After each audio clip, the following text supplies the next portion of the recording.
Hi guys, this is Dormouse03. And I'm Iron Praetorian. Welcome to another Ramblings of Mad People. It's been It has forever. been a little while, yeah. Like 6 months Yeah, it's been a long from the time. recording of this one to the release of the previous one. Yep, it's been a while. So, since it's been a while, we're not really, and it's February, mid-February. Yeah. We're not really gonna do, like, I don't know, things that we might have done and we're thinking about doing, like, oh, what were our top games of last year and stuff like that. And also the fact is, like, we've covered a lot of the games that didn't release last year that we liked previously in other ramblings, and we kind of want to have a clean slate for going forward, not having to, talk too much about things we've already covered. Right. Stuff that we've played months ago, Like, it's just not as fresh in your mind. But what we are going to do is talk about kind of all the things that we played last year that were new, right? And kind of what we thought of each of them. Yeah. Positives, And negatives. Yep. Positives, negatives, what our sort of overall verdict was. And that way, you guys, it's less of a, like, these are the best games of the year, because, it's hard to make a best games of the year list when you've only played, like, less than 10 new things. That's the problem I had, is I played a lot of games last year, but the majority of them did not come out last year. Right. And I think that's a boat that a lot of people are in. I mean, there are a lot of people I know that they never play things when they come out. They just have a backlog of stuff from years ago that they are still working through, and they wait until something goes on sale. Yeah, because you can't afford. A lot of people can't afford $60, £40 games. Yep. Every month. It's just not doable. Right. Well, and for a lot of people, like, one game will last months and months. They don't tear through stuff as quickly. So, anyway, being normal humans. And not machines. We just wanted to sort of talk about all the things we played last year, whether we liked them or not. I mean, most of them I think we liked, at least for the most part. Yeah, there's positives to be taken from all of them, but yeah, it's whether the negatives outweigh the positives, right? In our opinion. Yeah, and that way you guys can kind of compare your experience to ours and let us know if there are things that we missed that we should play in the future. So, should we just start off with Horizon? Yeah. Yeah. So if we had to pick a game of the year, it would be Horizon Zero Dawn. It would be Horizon Zero Dawn. And it came out about a year ago, because I think it came out in the end of February last year. Yep. End of February, March time. Yep. And so it's been a while. It was one of the earlier games released during the year, and it held up for me the entire year. Yeah, I would say the same for me too. Mm-hmm. There are definitely other games that I enjoyed as much, but they weren't quite as good. Right. Yes. Agreed. There were several really good things that released this year, and this is just, I think, the one that we picked as, I think what makes it stand out to me is that it's a new series. It's a new world. It was a really good introduction to that world, and it had a lot of really interesting story stuff, as well as, really solid gameplay. Yeah, it's like the main plot was really interesting. We're not going to go into spoilers, right, on any of these, because I've been told off for doing that before. We may or may not have we already did, like, an in-depth sort of thing where we talked about it. So we did. This is like a brief overview of the good, the bad, and the ugly. Right. Pretty much. the games that we played that came out last year. So yeah, I thought the main story was really interesting. The concept behind it, and the main characters fitted really well into the story. Yeah. Yeah, I mean, I really liked Aloy. I thought she was a good protagonist. I thought the voice acting was quite good, for her in particular, but for, pretty much everybody. Yeah, I like Roth. Mm-hmm. Rost? Sorry, Rust. not Roth. Rust. I'm thinking of Lara Croft. I was like, mentor character is Roth. Nope, it's Rost. I liked Rost. Like, the good old mentor character. He played his part well. Yep. He also had a great beard as well. Yes, so. He had a nice beard. Yep. I mean, and honestly, the whole story, like, it's not like it was anything revolutionary. You know what I mean? Like, it did have its tropes and it followed a formula and whatnot, but it was just that it was so well executed. It didn't try to be something it wasn't, and it didn't try too hard. It was like, this bad shit happened, we did this to try and stop it. There's some idiots that did some other stuff that kind of messed up what we did, and this is what you get because of that, and now you have to deal with it. So, good luck. Right. And it wasn't trying to pull some sort of rabbit out of the hat either. Like, everything, like, it had a nice pace of revealing information about what happened, and everything made sense. Like, each step was a logical step in uncovering the truth of what happened before, right? Yeah. And they didn't try to do some sort of twist, where they really surprised you by doing something that was unexpected, Yeah, a lot of the twists were signposted. Yes. Yep. Or if you know your tropes, you're like, yeah, that's going to happen. Oh, it happened. Oh, yep. That's going to happen. It happened. It's like, I like it when they do that. I like surprises, but I don't like surprises that don't make sense. Mm-hmm. Yeah. And you don't want to get into territory where you have...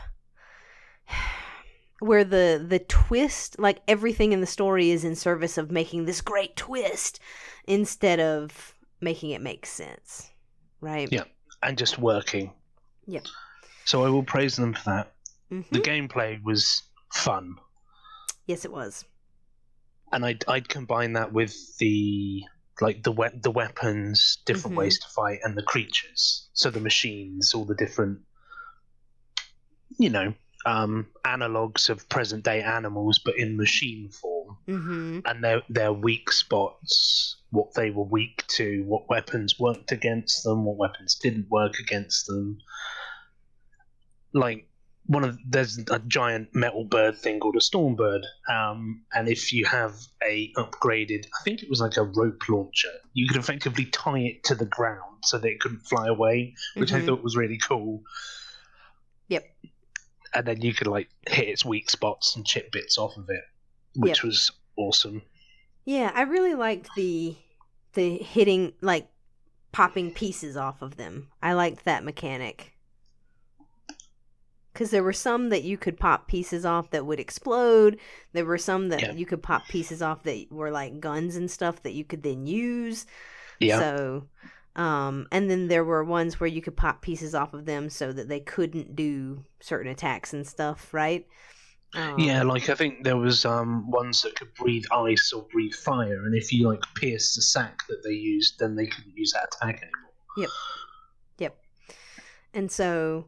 And you could also ride some of them, which was awesome. Yeah, my little longhorn.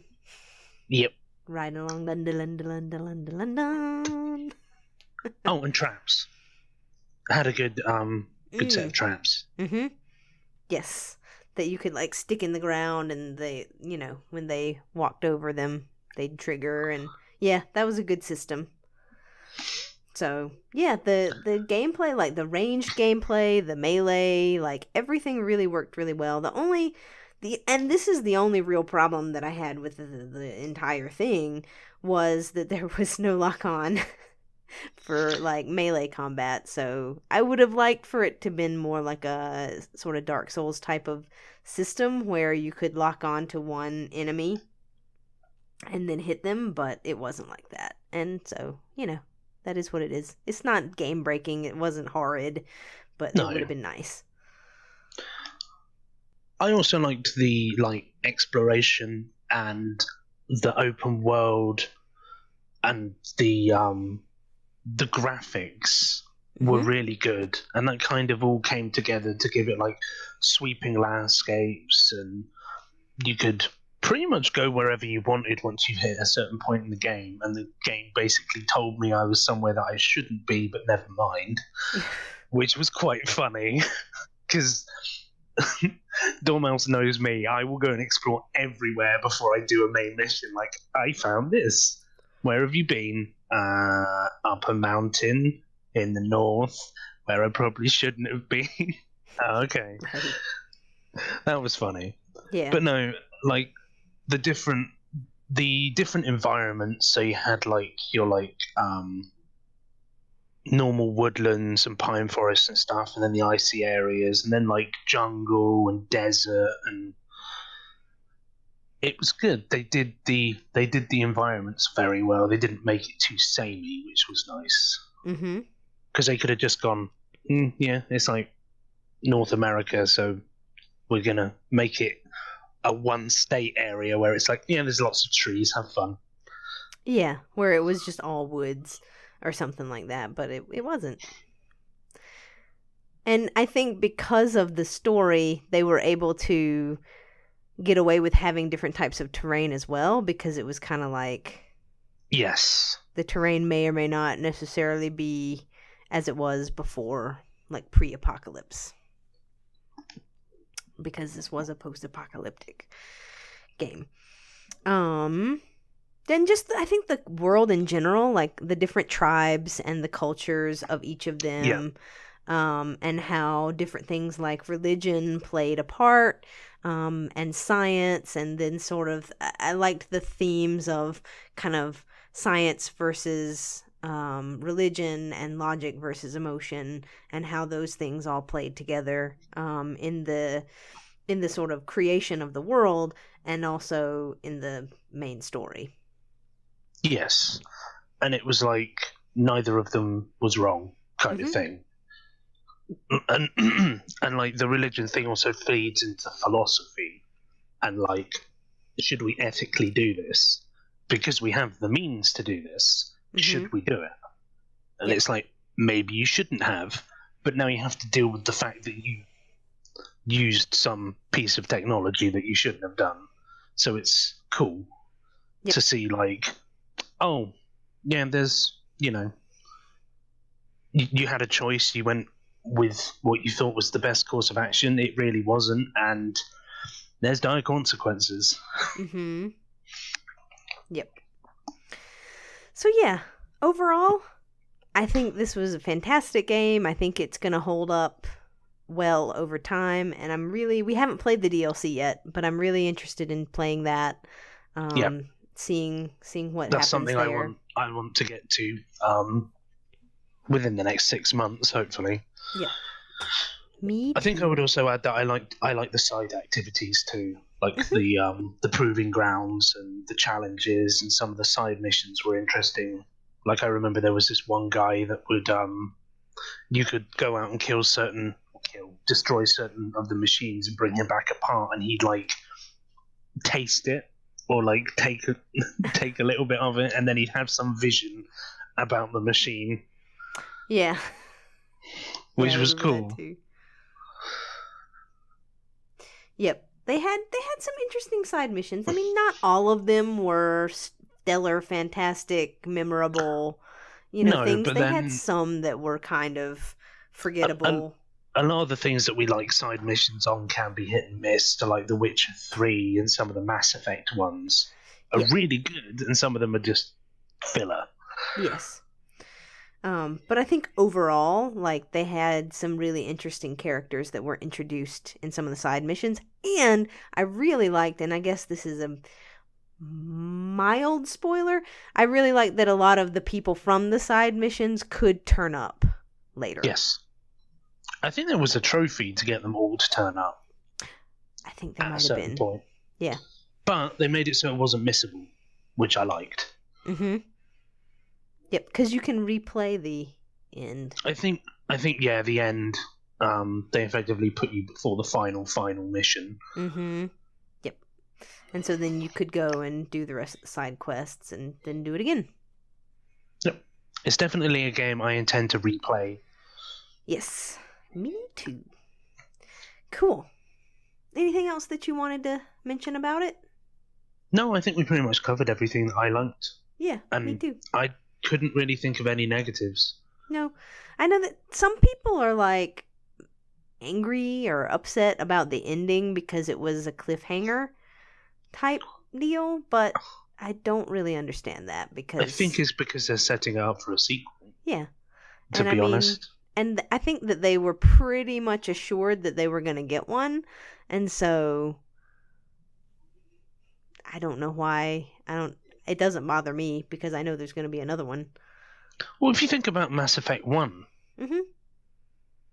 it kind of ends on a cliffhanger too. Yeah. And you beat Sovereign, and then it's like, well, the other Reapers are coming. Yeah. Yeah. Or the same with Mass Effect 2's ending. Mm-hmm. You deal with Cerberus, you deal with the Collectors. Oh, and the Reapers are coming. Oh, no, it's a cliffhanger. It's right. Like, yeah, that happens a lot. Yeah, it does. Things that are intended to be series. But it concluded what it needed to conclude. It did. Like, it didn't leave... It wasn't like Halo 2. What are you doing? Finishing the fight. It's like, oh. Cheers, I guess. We'll wait another few years. And on a different console. Yeah, no, I totally agree. Like, I think it wrapped up the main story and the main plot threads, and then it had other things that you didn't find out about, because if it gave you the answers to all of the things, then they wouldn't have anywhere to go. You know what I mean? And so there are some things that are still left up in the air that we still don't know, and then there's the little cliffhanger that it left on, but I think it was well done. I thought it was good. I agree with you. I think they wrapped up what they needed to. So. And gave you enough nuggets to kind of get you into the next one. Mm-hmm. Hopefully. Agreed. Cool. So, the next one I'd like to talk about is Assassin's Creed Origins. Mm-hmm. So, this is the first Assassin's Creed I've played that has had 2 years between development. Mm. Because the Ezio collection came out last year. Yep. So, aside from between 1 and 2. Yes. Yeah, so since 2, they've had one every year. Yep. They had 2 in the same year as well. Rogue and Unity. Mm-hmm. Unity was not great, but never mind. So, moving on. Origins. I love the setting. Ancient Egypt is great. Yep. Like, you can't go wrong with Ancient Egypt. I think people have been clamoring for Ancient Egypt for a while to be a setting. Mm-hmm. And the time period is great too. Because it's the whole Ptolemaic dynasty moving like out of power and having Rome taking over. Mm-hmm. Or like staying in power but being under the thumb of Rome. Because Rome is like one of the first great superpowers in Europe. Mm-hmm. And there's some interesting people. Cleopatra and yep. Caesar. Pompey. Yep. I'm curious to see if Mark Antony makes an appearance at some point. If they have DLC. Right. Maybe. I mean, we don't know what the first DLC is, because we haven't played it yet. It's a running theme. It's a theme. So yeah, no, I agree. I thought the time period and the setting were fantastic. I loved being able to run around the pyramids and all of the kind of slide down the pyramid. Yep, slide down the pyramids and all of the just different sites and historical stuff. I think that that's really cool, and I'm really happy that they're doing that mode. That's the like learning teaching mode. Yeah, the like historical tour guide kind of. Mm-hmm. I'm definitely gonna look through that Yep. when they release it. Yep, me too. Because we get it for free. Yes, we do. And it's interesting because I think you can buy it separately without having to buy the game. Oh, that's neat. I believe. So that is neat. You just want it for educational purposes. Mm-hmm. Just buy that. Yep, that's super cool. I like that. Yep. Go ahead. So with them having the like 2-year gap, they kind of completely redid the combat system. Mm-hmm. And I think it played a lot better, if I'm honest. Yep. Like, sadly, the system from Unity and Syndicate for me just didn't quite work as well. Yep. I agree. I mean, I think that, I don't know. I never really had a super big issue with the controls for a lot of them, but I agree with you that there were some things that just felt really clunky in those games, and there wasn't really much in this one that felt clunky to me. I thought the combat worked really well. I liked all the different weapons and the different like styles of combat, I guess, that you could do, depending on what weapon you were using. Different like elements, kind of, which I liked, especially poison. Yep. Oh my god, poison was so OP. Yeah, you and that damn pre-order bonus weapon I had to work my ass off to get. Yep. Like... The pre-order bonus weapon and shield were like poison things, and they just destroyed everything. It was amazing. So, but yeah, I mean, I think that the combat worked really well. I liked it. I liked a lot of the changes that they made to the combat and the skill tree and all that stuff. And it was basically, if you liked a certain weapon, you could level it up to your level. Yep. Just by paying some in-game currency. Mm-hmm. And it's like, cool. Because a lot of the other Assassin's Creed, it's like, this is the one really good weapon, so that's all you're going to use. Like, the Sword of Altair, there we go. You're just going to use that. Whereas it's like, ooh, I found these like 2 dueling swords that I really like. Oh, I can level them up. Awesome. Yep. That means that if you find something that you like, you don't have to necessarily lose it just because you're leveled up and now it was a level 3 and now you're level 20. Exactly. Yep. Which is cool. And some of them, you would find multiple versions of, but then if you didn't find another version of it, since it's kind of like a random loot system, you could level it up and just have one. And it was good. Yep. I also like the expanded skills as well, because I think they like put a lot more effort into the skill tree or skill trees, because it kind of feeds off into 3 different paths. Yeah, it seemed a lot more complex, and they had a lot more different skill options and whatever. I don't think I ever actually unlocked them all. I didn't unlock them all either. I unlocked the vast majority of them. I think some of the ones I really liked was being able to slow time when you jump off a roof while aiming a bow, so you could shoot them in the face. Yep, and the one, it's like the sniper bow, or the one where you control the arrow and you can like stick it in people's feet or heads or whatever. Yep. You think you're far enough away? Nope. I will chase you. Whoosh, arrow mode. One thing I always praise Ubisoft for as well is their fire mechanics, and they did not disappoint in this one either. Yep. Oh, it's a red jar. I wonder what's in this. Shoot red jar with flaming arrow equals burning people equals victory. Yeah. Or you set yourself on fire. Well, yes, that too. But those camps where you could just set all these jars on fire and then the whole thing's on fire and everybody's going, rah! Yeah. Yeah. It was good. So good. It's good stuff.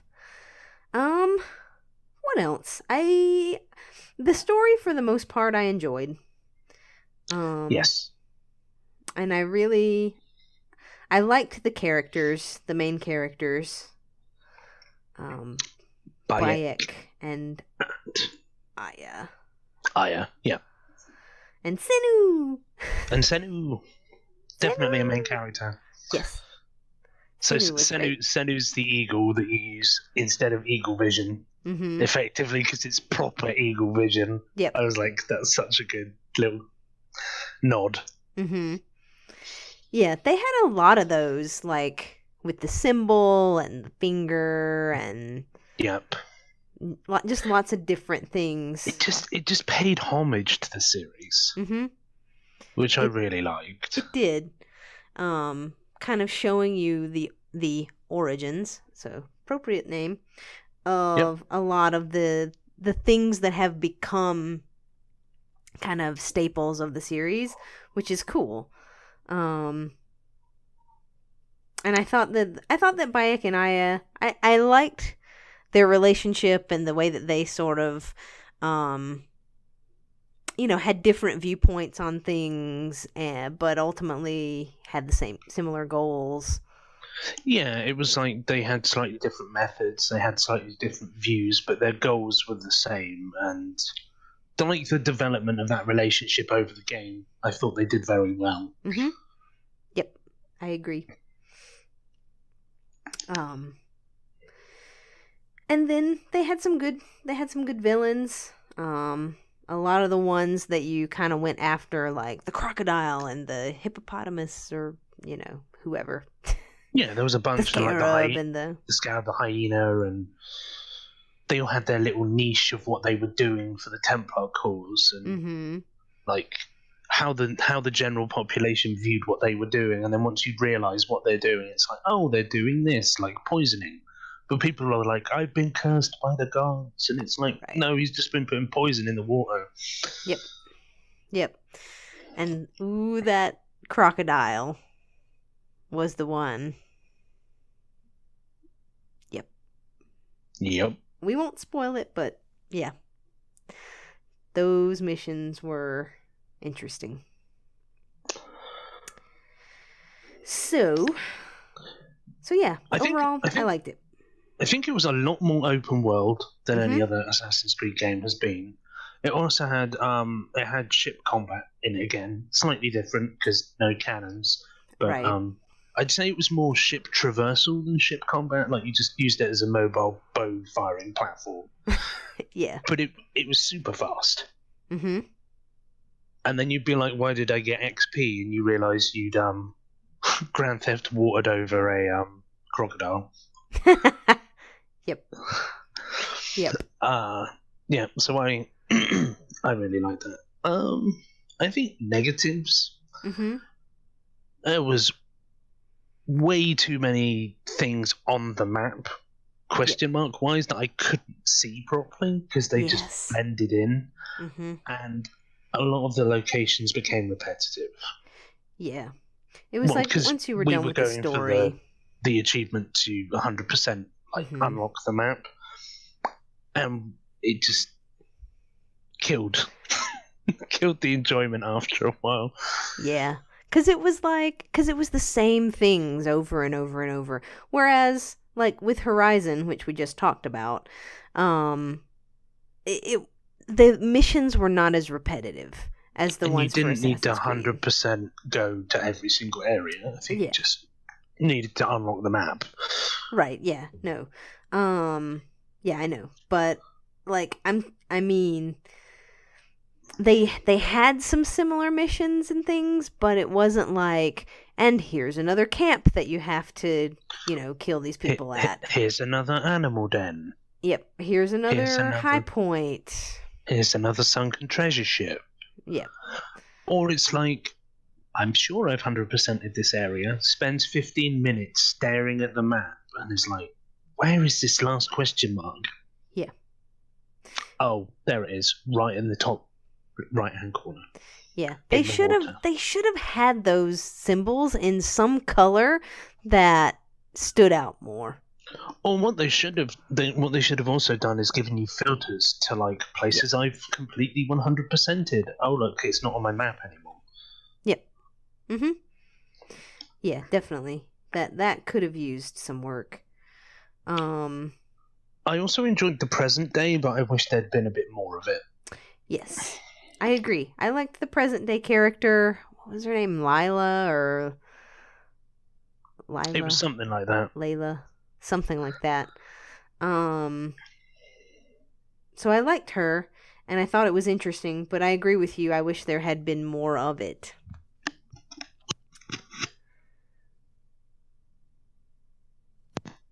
Agreed.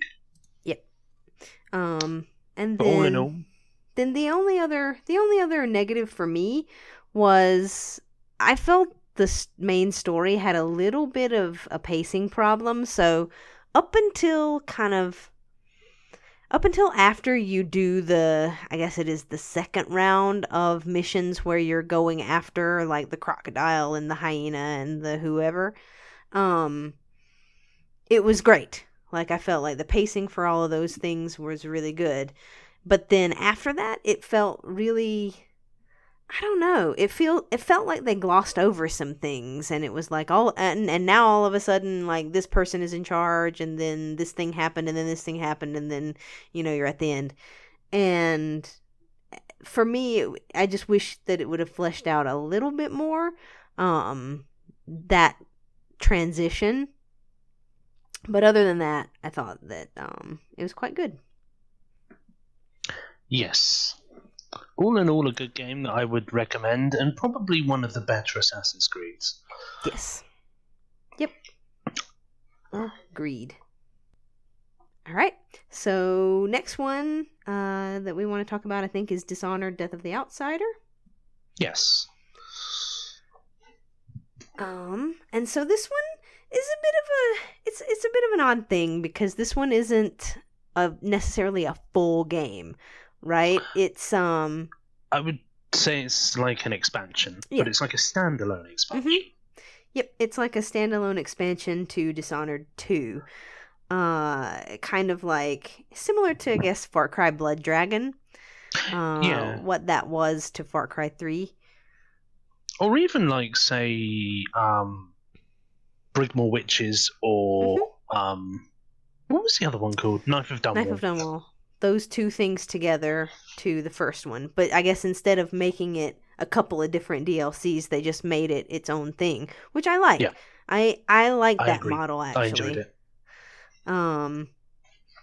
So I really liked it. I mean, Dishonored is one of my favorite series, and so this was more Dishonored. I mean, if you like the other two Dishonoreds, you're gonna like this one. Yep. Basically. And the protagonist is Billy Lurk, who was your basically she was an NPC. Yeah, I'm trying to like captain of the boat that you used to travel around in is what I was trying to say, but I thought there was a better word to say it and got confused. But that's what I meant. She was like your ally. Yeah. In Dishonored 2, and then she was also in Dishonored 1. Yes. Yes. And then it was like, if you guessed that she was Billy Lurk, because she was Megan Foster, I think was her name in Dishonored 2. That's what she called herself. Until the end. Until the end, and you I mean, I think we both worked out who she was before the end, because there were clues throughout, if you'd played the first one, and especially if you'd played the DLC to the first one. I think she's only in the DLC to the first one. Yeah. She's only in Knife of Dunwall. Right, yes. Yep.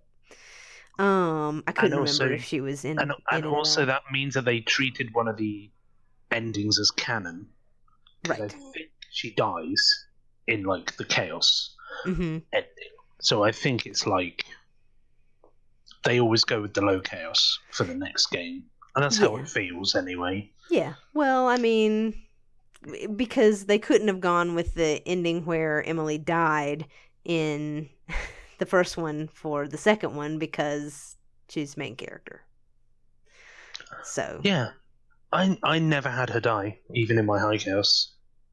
Yeah, no. I mean, there was a way to not have her die in both, but she could have died if you didn't save her. Cool. because I think I played that ending as well, because I was like, oh, what would happen? And so, yeah, they pick their sort of canon ending, which is cool. But yeah, I really like Billy Lurk. I like Rosario Dawson. I think she's great. And she's a nice voice actress. Yeah, she voice acted her very well. Mm-hmm. So I liked her a lot. It was nice seeing Dowd again. Yep. Spoilers, Dowd's in it. Spoilers, Dowd's in it. I mean, just not really. Anyway. No, I'm messing with you. So it was cool seeing him again and sort of seeing, I would say, the conclusion to his arc. Which is and nice. The conclusion to her arc. Yes. Like, it wraps it up nicely. Mm-hmm. As always, it had good level design, because the Dishonored games have really good level design, because you can go through them so many different ways. Yep. Oh, let's go and stab everything. Okay. Let's not be seen at all. Okay. Let's do a bit of both. Let's go and hide 17 bodies in one dumpster and see what happens.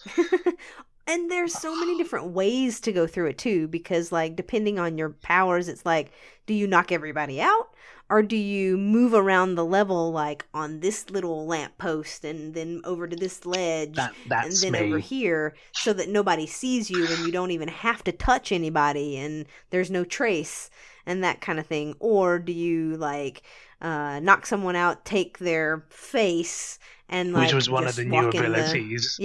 Just walk in the front door, you know? And so I liked that the level design in combination with the powers, and this is not new to this game. This is, like you said, a kind of staple of the Dishonored series. But just having those different options of playing through is really cool, and it's done well in this one as well. And we both really enjoyed the bank job mission. The bank job mission is awesome. Yeah, it was. There's several different things in there that were great. Yep. Really a highlight of the series for me. I mean, I think it's probably one of my favorite levels out of all three. Yeah, it might be my favorite level out of all three. I'm trying to think of any of the other ones in the first two that, even though I kind of hate it, I do like Jindosh's mansion. Yeah. Yeah, the Jindosh's mansion is really good. And I also really like the party, the like masquerade party in the first one. The masquerade party in the first one, the one where you can use the thing to go backwards and forwards in time. The mansion is that one. Yep. That one actually might be my favorite. Yeah, that one was really cool. To be honest, there's some really good missions in all of them. Yeah, there are some really good missions in all of them. So you touched upon the powers. So they gave we got like 3 new ones? Yeah. So it was like 3 new ones for the game standard playthrough, and then for original game plus, I think. Yep. Which is a weird name for a mode, but whatever. But it makes sense because it's original game abilities, but it's New Game Plus. Yeah, but it's not even New Game Plus because you don't get any of your stuff from, like, your before playthrough. Yeah, but I guess it's like, yeah, I see what you mean. It's like it's like an additional mode that you unlock. So anyway, Super Turbo Championship Edition. Opdoom. So the 3 new ones were, what were they called? Displace, Foresight, and the one that steals faces. Semblance. Yep. So Semblance, you nick someone's face and basically have to behave like them, otherwise people will see through your disguise. Yep. And Displace is basically like the Blink, but it's a little bit different. With an added bonus. Mm-hmm. When you use Displace with Foresight enables you to see like patrol routes and where people are going to be at certain times, and you can stick a little Displace like beacon on the floor and wait for someone to come round to where they're going to stand, and then Displace into them, and they just pulp and you're like, surprise.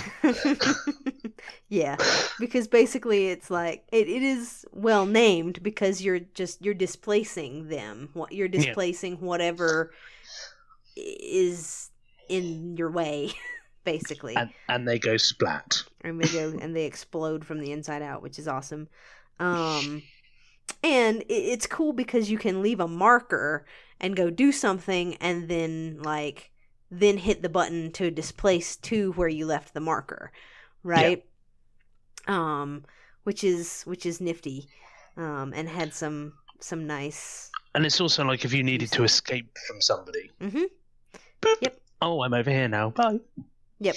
So like if you were trying to take something, pickpocket something from somebody, you could leave a displace marker, go up to them, pickpocket, and then recall yourself back to the marker, right? Instead of having to run away, or instead of having to panic blink, somewhere, which it was really good. You were out of that area easily. Yes. Yep. And as long as you could see through, as long as there was some open space in between you and where you left the marker, you could displace to it. You didn't have to. It wasn't like Blink, which is, I think, it's moving yourself really quickly through space. Yeah. Right? So you have to be able to fit the whole body through a gap, kind of.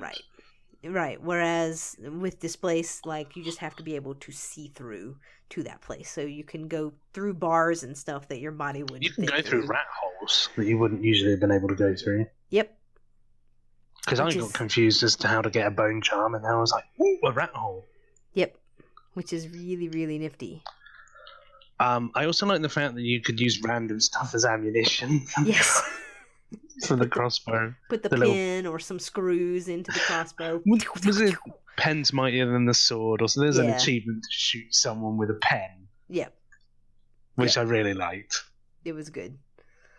It was also a good length. It was. I mean, I think some people might think it's a little bit too short, but for the price, I think it was the right length. And it didn't need to be any longer for the story. And it didn't feel like there was a bunch of filler content, which sometimes games feel like there's filler content. So, yeah. It was straightforward. Yep.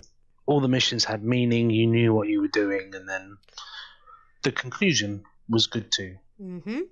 Or conclusions, because like any good Dishonored games, you have choices. Yes, you do.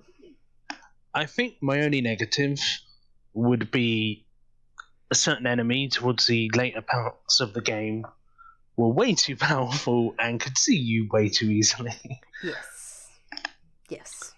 But that's spoiler territory, so we won't go into too much detail. We won't go into too much detail. But if you've played it, the enemies that turn up in the last level, that can just they're way too powerful. They're a little OP. But yeah. That was really my only negative as well. I thought it was very, very good. Okay, so the next game on the list for me is Mass Effect Andromeda. Yep, me too. Right, so we get the positives out of the way. Oh God. So Mass Effect Andromeda is a little bit. So while the first three games that we mentioned, I think we both found to be way Net more positives. positive. Yeah, way more positive than negative. This one is a bit of a mix bag here. Oh, for me it's definitely negatives, but yeah. I'm fussy. Yeah. So, okay. I liked the main story idea. I thought it was a good introduction to a new system. I thought it was a good main plot, I suppose. Yeah, I will agree with you on that one. I thought the overall main plot was good. Yes. I liked the characters for the most part. Mm-hmm. I also liked the antagonists, the Ket. Mm-hmm. I thought they were an interesting idea on their formation. Yes. And goals, or at least the part of the kit we meet skulls. Yes, because we do only meet a certain group of them that may or may not have separate goals to the others, which is cool.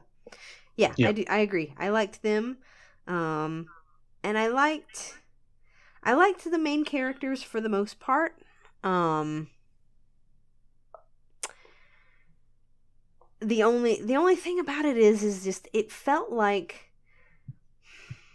I was starting to get to know them, and then the game was over.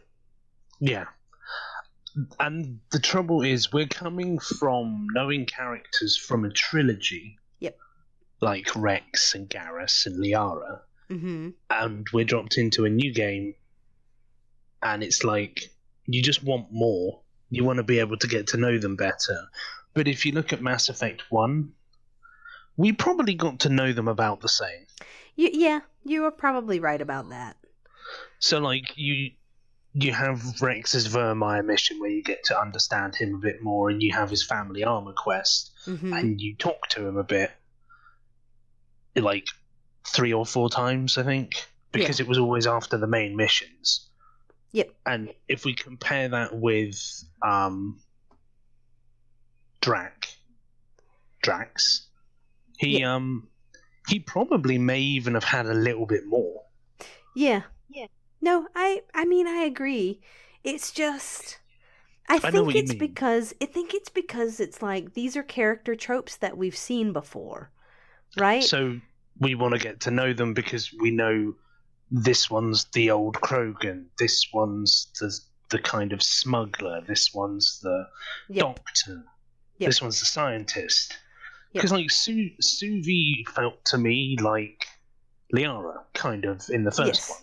Yep. And then Drax is Rex. And then Cora is Ashley. Yeah. I'm not entirely sure who Garrus is. Because I don't think Garrus is really any of them. Maybe like Jal. Not really. Yeah, I think Jal would be Garrus. Yeah. And Vetra's a little more like, I guess, Tally. I don't know. Kind of. They don't really have an analog. No, some of them definitely do. Like Drax is definitely Rex, but maybe more mercenary Rex. Yeah. And Cora is kind of like, I think she's more of like a combination between Ashley and Caden. It's like they took Ashley and Caden and just them together, and we got Cora. Yeah. And that stupid haircut. Sorry. I don't know why I just like that haircut for. I just do. I'm generally not that, fussy. Harsh on them. Fussy. I was just like, why? Yeah. I don't know. But anyway, I liked the weapons, powers, and the customization. Mm-hmm. I thought they were good. Yep. Especially being able to put heat, upgrading your weapons so you didn't have to you had a heat sink in it again rather than ammo. Yes. Because, oh my god, that made Insane so much easier when I could just camp in a corner and be like, powers, gun, wait for you to cool down, powers, and gun again, without having to go and get the ammo from the box on the other end. Yeah, that's funny. Screw you, game. Yep, that's hilarious. Yeah, I don't think I got to take advantage of that because I did the Insane run on like a fresh playthrough. Yeah, then I did New Game Plus because I was like, yeah. But yeah, I think they had a lot of cool like power combinations that you could do, so that, and I think you've said this before, so that effectively like each time you play through it could be different, like you could have a different set of powers that you used because they had a lot of them. They really did. They had like a bunch of different incendiary ones, a bunch of different ice-based ones, the biotic ones like pull, lift, slam, charge. So many I can't even remember. There's like lance, I think, as well, there were a which was bunch. like a biotic beam thing, and Yeah, no, they were very, very good, and they combined well, and you were able to combine them and make the like different types of bursts. So like the biotic burst or the tech burst or the, you know. And the bursts always do a lot of damage, or they like do an effect, so it would like freeze a bunch of people. Mm-hmm. Yep. Yeah, they were good, and then the invisibility and stuff like that. So they had Right, yeah. Yeah. I love being invisible and then charging people from behind. Yep. Hello. Hey, buddy. So You yeah. did. So the powers were good. The weapons I enjoyed. I liked the Nomad. Yep, I like the Nomad too. I thought the crafting system was fine. Yep. Very Dragon Age Inquisition. Yeah. Like it's nothing to like this is the most amazing like upgrade and crafting system that there ever has been, but it worked. You know? It was functional. It was good. So I liked the new aliens that they introduced. The Angara. The Angara and the Ket. So I liked them, and then some of the new creatures and things that you saw on the different planets. And I really, really liked, I think it was Havarl was the one with all the bioluminescent plants. Yeah, because Vold was the like frozen one, and then Angara? No. Was that planet called Aya? That was it. I always want to call it Angartopia, but you know. Angartopia. Yeah, it was Angartopia.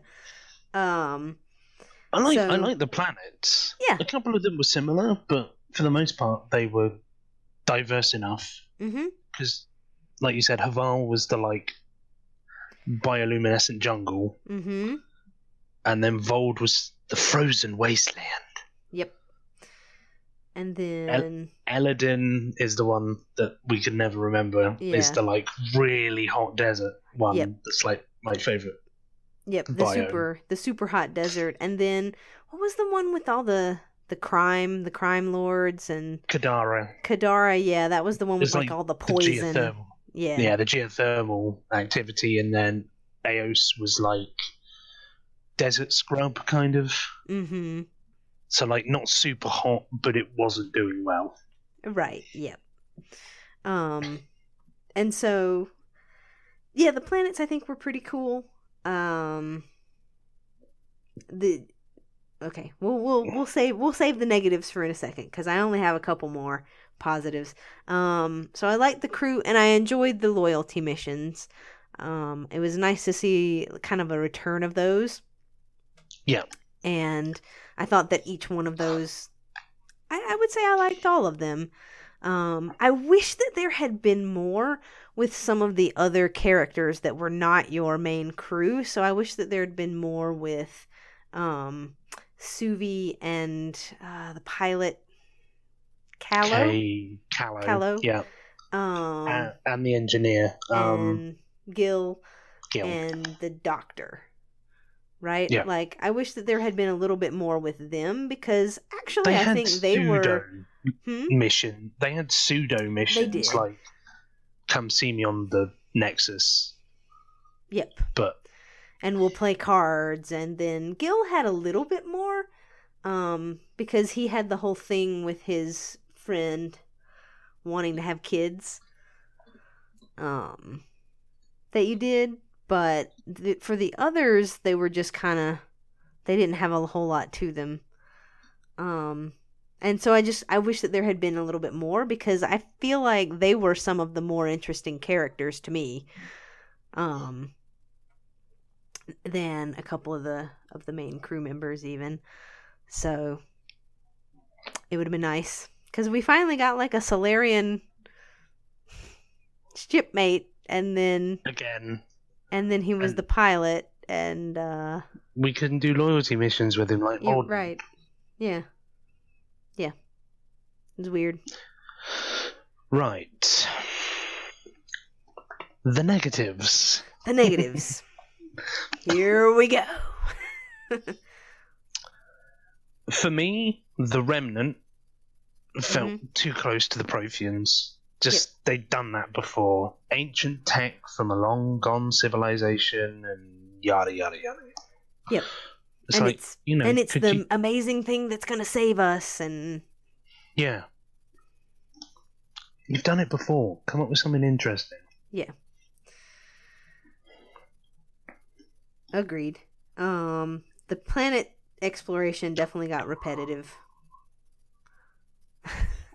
It was the same over and over and over and over again. And the little side quests where it was like, pick up 7 of these data pads, scan this weird thing on the floor 17 times. Yes, on all 5 different planets. You know, take a rock sample from all of these different planets. Yeah. Yeah.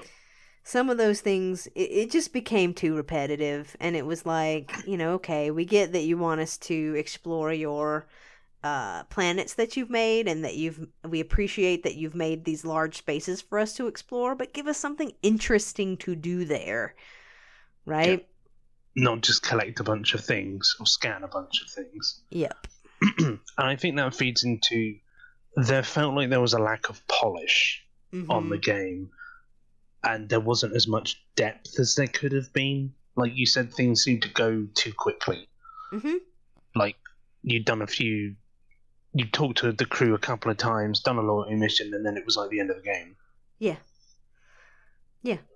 And it's like they relied, I think, too much on the side stuff to flesh out the game. You know, to like, this will be the thing that will take people time to complete it. And so we don't need to make the rest of it very long. And for me, that was a big negative. Yeah. Another big negative for me was the frame rate and popping issues that I had when I played. You'd go to Vold, and you'd wait about 20 seconds for the buildings to load in, so there was a bunch of people levitating in midair.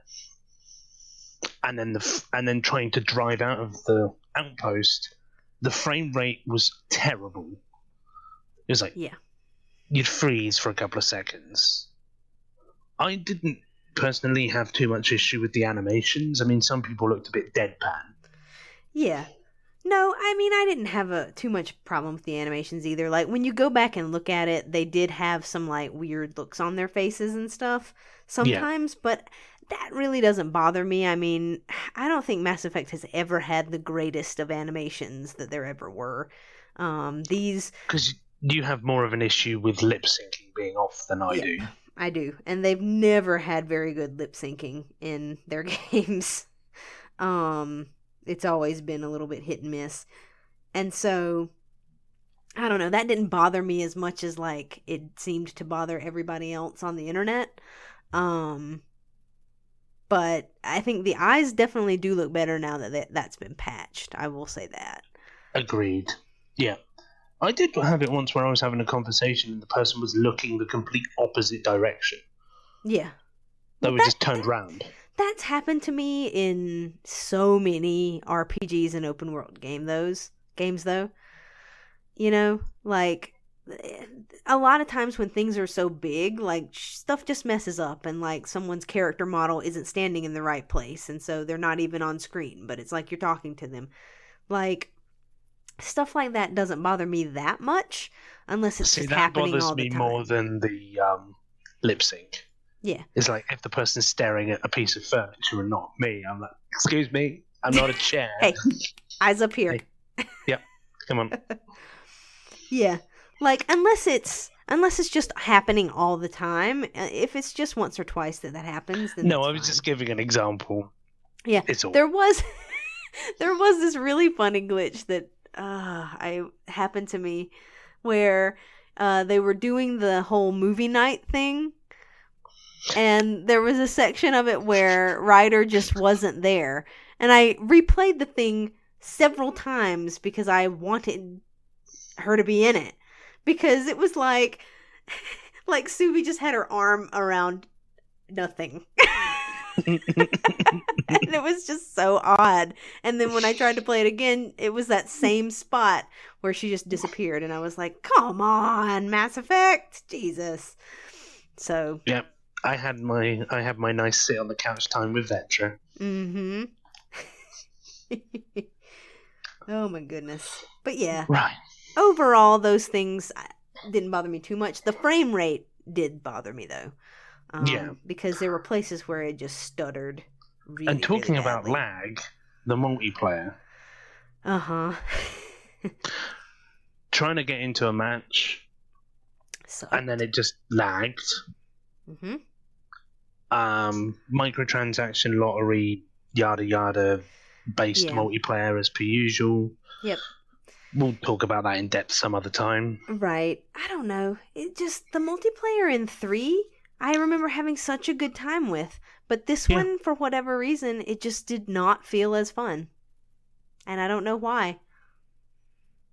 Other than like everything else, it just felt like there was a lack of polish, a lack of it being finished. And I would say that's my overall impression of this game, unfortunately, is that they had a lot of good ideas, and they had the framework for, I think, a very good game, but it felt very bare bones. A lot of things felt like they needed more fleshing out, and it just felt like they really, really pushed it out the door.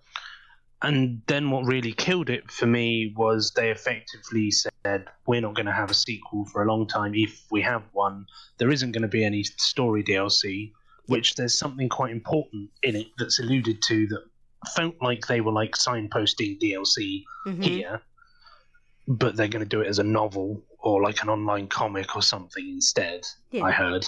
Yeah. And I'm like, okay, so you really want to get Anthem out, and you've decided that Mass Effect isn't worth your time anymore. Right. So that doesn't give me any incentive for EA to get invested in your series, because you'll just shit on it when it's not making you money anymore. Yep. Yeah, I know. I hate it because it feels almost like the series has just died. That's exactly how I feel. Like, they're going to pump all of their time and effort into Anthem, and Mass Effect may never get another game. Yep, especially if Anthem is successful. Yeah.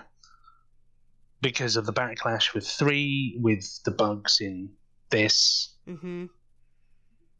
Yep. It just hasn't garnered any more support. Yeah, and it's unfortunate because it is my favorite series. Yeah. Mass Effect 2 is my favorite game of all time. Yeah, me too.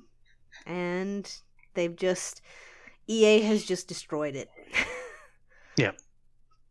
With their rushing. I'm really curious to see how the Mass Effect trilogy would have turned out if BioWare had never been bought by EA. Yeah.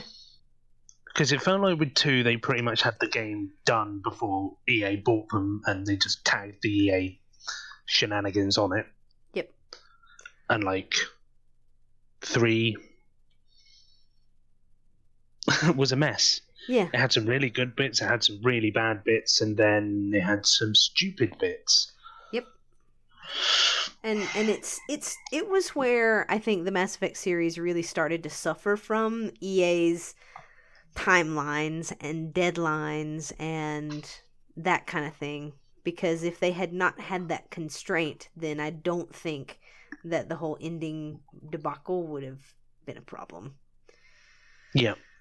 Agreed. And then this game suffered again from the same thing. It's just being under the slave master, you know. It's like, we don't want to get a quality product out. We just want something to deliver our microtransactions. Yes, we want a vehicle for making money. And I understand that games are a business, and this is a rant that we can have at another time. But for $787 million profit, you can afford to make a game that is actually decent. Yes, you can. And still have your microtransactions in there. Yeah. I mean, when it gets to the point where they don't care about the product that they're making, as long as it makes them money, that's when, you know, I'm just done. Yep. So I'm just really worried about Dragon Age. Me too. Because that's Dragon a series Age that hasn't died really, yet. really good. Like, all 3. The first 3 are all really decent games. Yeah. And it's like, what abomination are we going to get as number 4? An MMO? Oh my god. All right, so that's Mass Effect Andromeda. We'll maybe talk about some of those things another time. What was the next thing that you wanted to? Okay, so the next one is Destiny 2 that we're going to talk about in depth. Yep. I guess the last one we'll talk about in depth. Yeah, because it's the last one that we both played. Yeah. So, off the bat, I really enjoyed the campaign. And you did too. Me too. Yep. Campaign was fantastic. Way better than Destiny 1.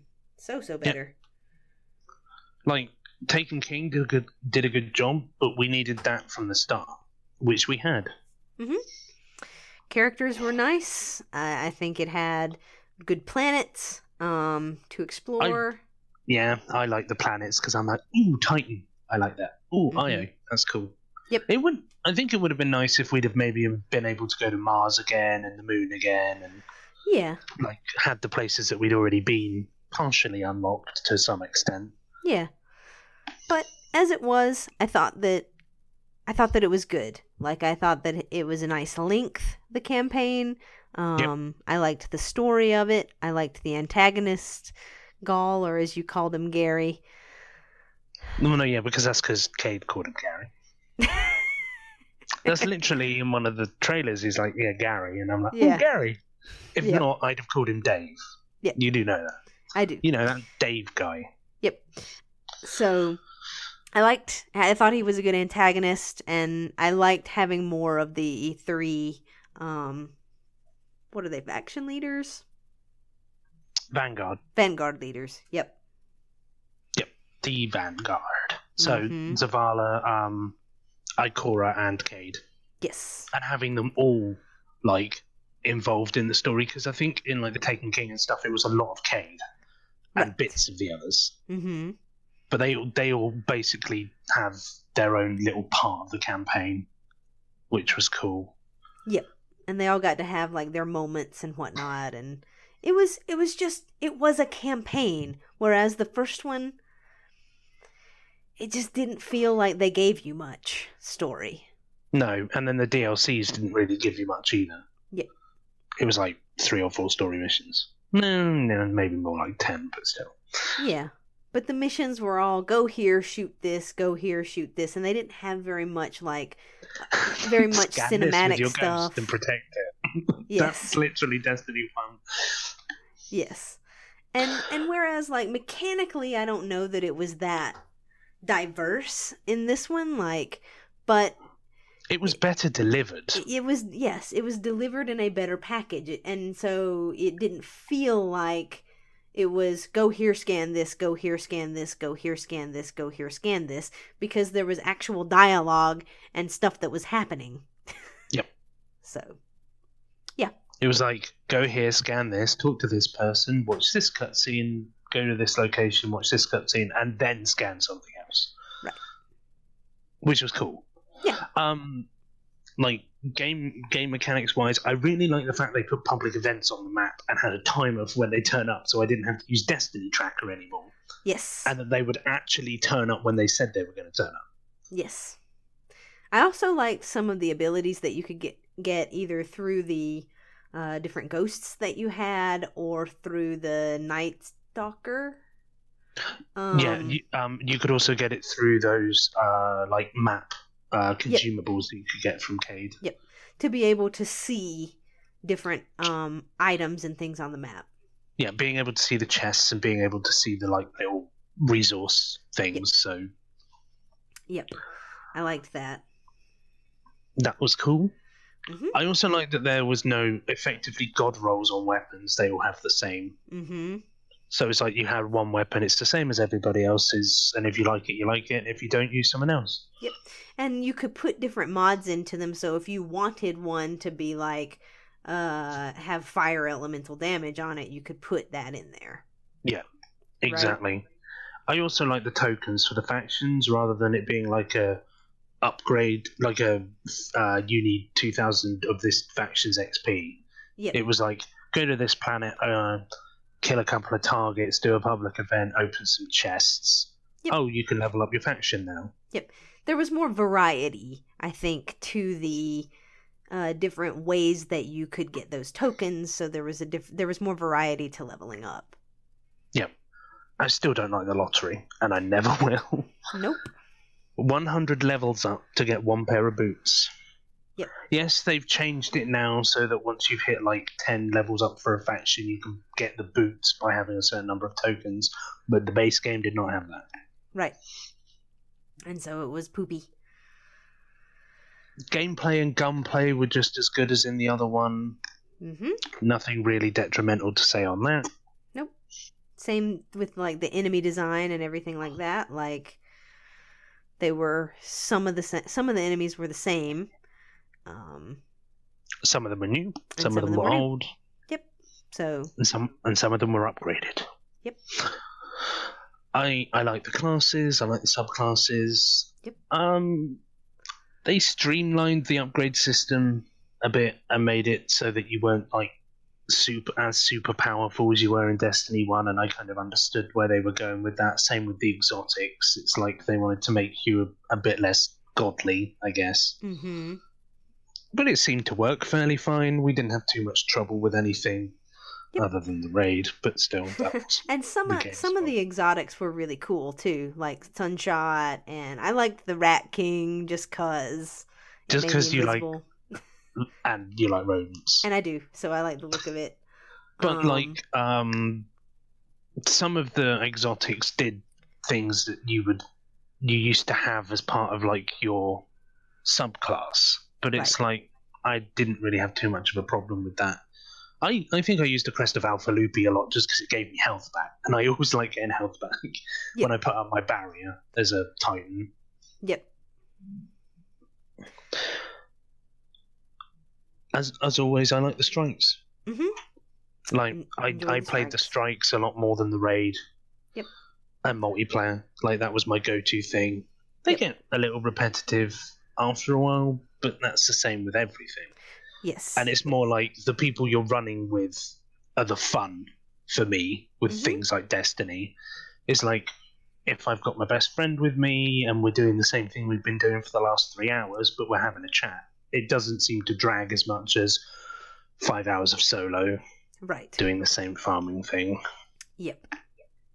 Exactly. Yeah, the strikes were fun. I enjoyed the Nightfall strikes, and I liked the different like little things that they did to them. So the modifiers. Yep, I like the fact that they put modifiers in to make it more interesting, but they also made it so that like if you died, you didn't go back to orbit.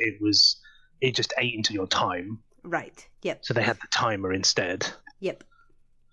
Which I thought was really cool. Yeah, I agree. And like perfecting some of those as a team, I thought that was some of the most fun that I had with it. Definitely, yeah. Especially when we did the prestige one. Yep. And got that achievement. Yeah, trophy. Because it really felt like, you know, we kept getting better and we got better as a team, and then we were able to succeed, and you know, it gave us, you know, a mission that really worked well with our play styles. So yeah, it was good. Right. I think that's the positives for me. Mm-hmm. Right, negatives. Microtransactions. And their business model. Yep.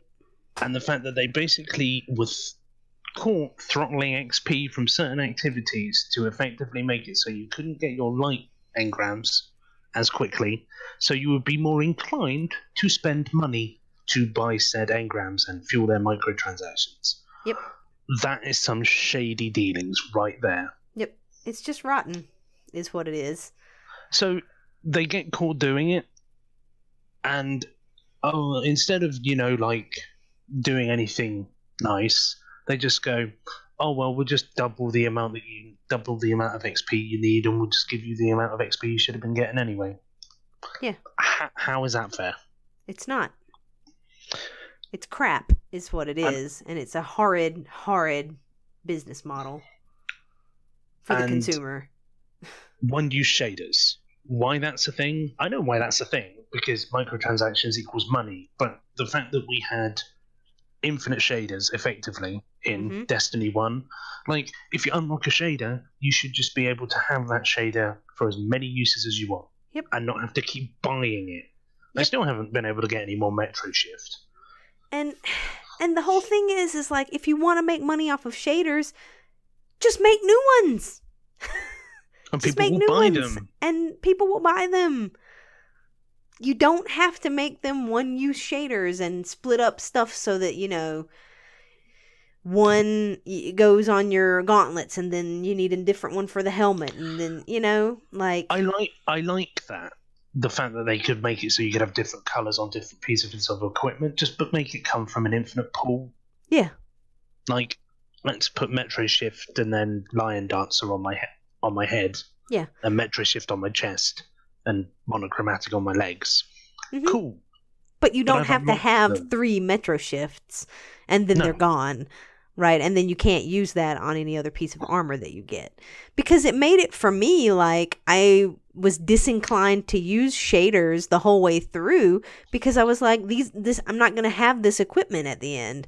Nope. You know, this isn't going to be my end game equipment, so I'm not going to put the shaders that I like on it. I also dislike the fact that they took out a bunch of the different multiplayer stuff. Mm-hmm. So, like, being able to choose what multiplayer you wanted, being able to replay story missions if you wanted to. Mm-hmm. You can replay a couple per week using the memory thing from Ikora, but that's not the same thing. Nope. You couldn't change the difficulty. So if you'd wanted to do it on Heroic, like you did in the original Destiny, no, you can't do that. You can only play it once per character. Yep. On one difficulty. Strikes. Not being able to just choose a strike to play. Oh, I want to play the Taken one on Earth again. Oh, well, I better go on the playlist and hope it turns up. 3 hours later, you've played the Nessus Strike 4 times in a row. Yep. They did so much work with Destiny 1, and then it felt like they bare bones did with Destiny 2, and it was like, why? Yeah, and it was You've like had so much development. You've done so much for the fans. Like, you've built on the concept of Destiny 1 was good, but the execution wasn't great. And they built on it. They made it better. And then it's like, you've done all that work, and then you're like, well, here's Destiny 1.2. It's a bit better than Destiny 1, vanilla, but we've taken out a bunch of stuff that we thought was good, because you need to buy it in a paywall later on. Yeah. Or so that we can come out with it later on, and people will go, oh, yay, we got this again, as though, you know, they should be praised for putting something in there that should have been in there from the beginning, because it was in the last game! Yeah. Yeah. Don't get me started on the raid. The raid was horrible. I hated it. Basically, having revive tokens just didn't work for me. Give me the old 30-second revive back, and no revives on hard. Yep. But, like, having revive tokens, having basically a set of different challenges rather than a challenge and a boss kind of concept, or like a couple of bosses back to back, like they did in Taken King. Mm-hmm. That I liked. I don't like a bunch of overly complicated things that require you to communicate incessantly and not try and talk over each other. Mm-hmm. Like trying to shout dog cut swords and then someone getting it in the wrong order because they've moved positions, or two teams are trying to run the gauntlet and trying to say things at the same time. Yep. Wait, did you say top or did I say top or bottom? I mean, people might say that we're dumb or whatever for, you know, not being able to communicate properly. When you have a team of what, usually it's 5 guys and me, like everybody knows when I'm saying something, but the rest of you guys, especially if you have the same accent or something like that, like you don't know who's talking. Or even lag in the party. Yeah. Like, you can happen to be talking over somebody just because you're in another time zone, like me. I'm on the other side of the Atlantic. There is a certain amount of lag with me trying to say something. Yep. Oh, well, don't play with people in other countries. Why not? I want to play with my friends. Why should I be penalised? Yeah. I don't know. That whole system, like, I think it works to have communication for certain bits, but not for the entire thing. It just felt overly complicated and tedious, and like you couldn't just go and have fun because everybody had to be super concentrating and there couldn't be any chatter because everybody had to be quiet unless they were calling out something, right? Yeah. So I did enjoy Destiny 2, but I don't really have any incentive to go back other than to maybe buy the second DLC cheap and just play the story segments with you. Yeah. Or like hop on and maybe do some strikes or something at some point. But like we have other things that we want to play now that overshadow that. Yeah. The longevity just isn't there for me. Like I've been back and I've been playing Destiny 1 because I have a couple of things I still want to finish off. Like a couple of things I want to upgrade and whatever. Yep. And I'm just having fun doing that. Yeah. And I'm not playing Destiny 2. Yep. It's sad because the campaign was such a step up, but almost everything else was like about the way that certain things were executed in terms of the functionality and stuff like that were just a step back. So. Well. All right. I played a few other games last year, but I'm not really going to go into any detail on them. So, like Shadow of War, you're playing at the moment, so we'll probably discuss that at a later date. Same with Ukulele. I've played that. You haven't yet. Yep. And Life is Strange, you still have the final chapter to play through. So I feel like talking about that now isn't... I don't really need to say much because I'm going to say what I want to say when we discuss it further down the line. But just like quickly, did you like each of those things? I what did you like or dislike about it?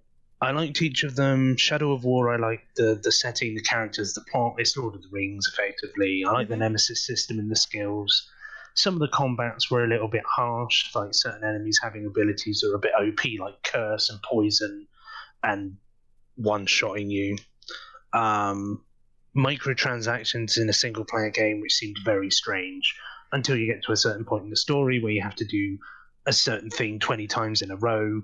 You may lose some of your best captains and feel the need to go on and buy some microtransactions so you can save yourself a few hours worth of grinding to get them back. Is all I can think of, basically. Ukulele is effectively Banjo-Kazooie for a new generation. Very similar. Same kind of abilities, same kind of collectibles. Instead of notes, you have quills, and instead of jiggies, you have pages, and similar worlds. There's an ice world. There's like a casino. There's a haunted swamp. Cool. So there's a space one. I mean, there wasn't a space one in the other one, but still, it's similar. If you like Banjo-Kazooie, you'll like that. Whether it's worth the amount of money that it was day one, maybe not, because it's a bit short compared with more modern games, but I enjoyed it for the nostalgia. Yeah. Well, and it was half price of a game at release, so... Cool. So then, it's probably worth the amount. And then Life is Strange, Before the Storm, I enjoyed. I don't think I enjoyed it quite as much as Life is Strange, but it's very similar in how it plays. Teenage angst and such. Yep. But did you like Chloe more after having played that one? Yes, because you get to understand her life more. Yeah. And maybe why she's a bit angsty and... Yeah, angry and... Angry, yeah. Whatnot. Yep. Good deal. And I'm looking forward to you playing the last episode. Yeah, me too. Me too. So, what other games do you have? Yeah, and so again, like there are a couple of these I know you're gonna play. So I know you're gonna play Prey, and I think I've talked about it a little bit before, but just quickly, I liked being able to play as either a male or female Morgan. I thought that was really well done. I liked the story. I liked the world that they created, and I liked, being able to find out more about the story and the crew and the ship and everything and the missions. based on little like recordings that you found and computer screens that you read and stuff like that. I think it had a nice sort of twist to the story, which I won't go into, but I'll just say that I liked it. I liked some of the characters that were in it. I really liked the gameplay and the powers and abilities and stuff that you could do, and like turning yourself into a mug or a cup and like launching yourself off somewhere, or like sneaking by something, or like going into a hole was really cool. So I enjoyed Prey. I think you're gonna like it when you play it. Yep. Uncharted: I'm The sure Lost I will. Legacy. I know you're also gonna play, so I'm not gonna go into it too much. But Yeah, because you bought it for me for Christmas. I did.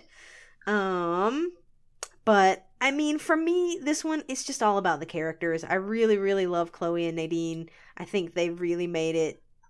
They had a good dynamic, and they made it very interesting to me.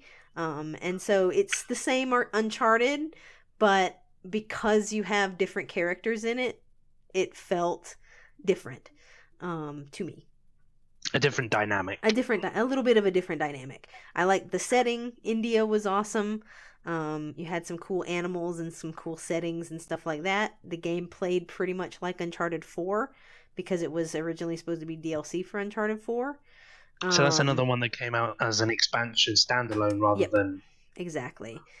And so it's a little bit shorter than your other Uncharted's, but it was half price, and so I think you get plenty of content for that. I thought it was a really good story. I didn't particularly love the little open world section that they had in the middle of it. I felt that was a little out of place, but and it made it sort of drag in that section. But other than that, I thought the story was great. I love the characters. It's one of my favorite Uncharted's. And then the last two are survival horror things, which I know you're not into, but I will say I have played some survival horror things like Resident Evil Revelations 2 because I saw you play it and thought it looked fun, and like State of Decay. Yeah. But they're not your jam, which is fine. So Resident Evil 7 I thought was very good. I think it's a nice direction for the series and sort of a soft reboot, I guess. I enjoyed the story. I enjoyed the setting. The gameplay was fun. It was nice to see some new and different types of enemies. The boss fights I enjoyed quite a lot. And I liked that it did tie into the other games in the series toward the end, because I kept waiting for it. And then it finally did, and I was like, okay, good. Whew. It is Resident Evil. It isn't something totally different. So that's good. So I liked it. And the same with Evil Within 2. I enjoyed the story to that one quite a bit. I think I didn't quite enjoy it as much as I enjoyed the Evil Within 1. But I thought the story was well done. I thought it gave a nice little continuation of Sebastian's story. I liked the weapons. I liked the gameplay. It didn't feel as scary to me for whatever reason. I'm really not sure why that is, but it just didn't. Whereas Resident Evil 7, there were definitely some moments that it was like tense, and I was playing through and I was like, okay, I legitimately do not want to know what's behind this door.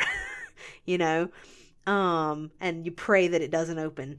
The Evil Within 2 never really felt like that. There was not a lot of that tension for me, and I don't know exactly why, but there just wasn't. But that's really the only negative that I have about it. I thought the rest of it was good. Oh, and I hated the stupid classic mode crap with limited saves. I thought that was dumb. And I wish it had been a Kumu again. But other than that, I really enjoyed it. And you never thought you'd hear yourself say that. I wish it was a Kumu again. I know, right? It's such a weird concept, right? Like, I wish it was this other really hard thing. But the other really hard thing was really hard in a challenging way that felt fair for the most part, whereas this was just wasting my time. A gimmick. It was a gimmick that wastes my time. That's all it was. So yeah. So that was all of our stuff from this past year. Some very good, some medium, nothing really terrible, but certain things that were not as great as they could have been. Yeah, And Andromeda was disappointing. It just was. It was. Yeah. Like, Destiny 2, we knew what to expect, kind of. Yeah. Yeah. The raid was disappointing. I will say the raid was disappointing. Because I was looking forward to it, and it just fell flat for me. It wasn't Vault of Glass. Nope. It was not. So hopefully we're going to try and do these once a month again. Yes. So that we won't have as much, time in between and stuff to talk about and whatever. And we can actually talk about some topics and things and whatnot. Yeah. And ramble. So, like, the future of gaming and our ideas about what we want from gaming. Yep. Because we definitely have I think we have some thoughts about that will be hopefully interesting to share. So, yeah, I want to get back to doing these more often. And the last half of last year was just a mess. And so for a number of different reasons. Time has flown. Yeah, time flew by. For me, it wasn't necessarily a mess. I mean, I had like an eye ulcer, and that doesn't help with stuff. But it just went like August to now. I don't know where the last 6 months went. Yeah. It's like we're midway through February, and I'm not even sure January existed, to be honest. Right. It's like, wait, we're in a different year. What? Yeah, 2018. Yeah. Yeah. It's craziness. But no, we'll try and schedule it in a bit better. There'll be shorter, which will be better for us too. Yes. Like, we'll be covering like 2-3 games instead of a massive amount. Yep. And I guess, what did you guys like? Yeah, exactly. What were your game of the year, if you had one, or games of the year if you couldn't choose between them? And did you buy many games last year, or did you play a lot of older ones? Because the majority of mine were older, to be fair. Not like old, but like came out in 2016, or a couple of older backlog ones. I still have Regal to play, which I really want to play, but I just don't know why I haven't gone around to it yet. Yeah, it's just when you have a big backlog,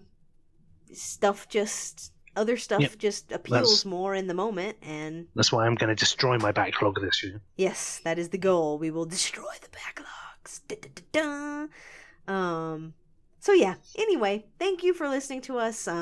Hopefully, maybe you got an idea of some games that maybe you missed, and might want to go back to. And also ones to recommend to us if you think that there's ones that we maybe would have liked that we missed. Yep, absolutely. If there's anything that we didn't mention that came out last year that you think we should check out, definitely give it a shout out, and we'll see. So thank you for listening, guys, and we will see you in the next one. Bye-bye.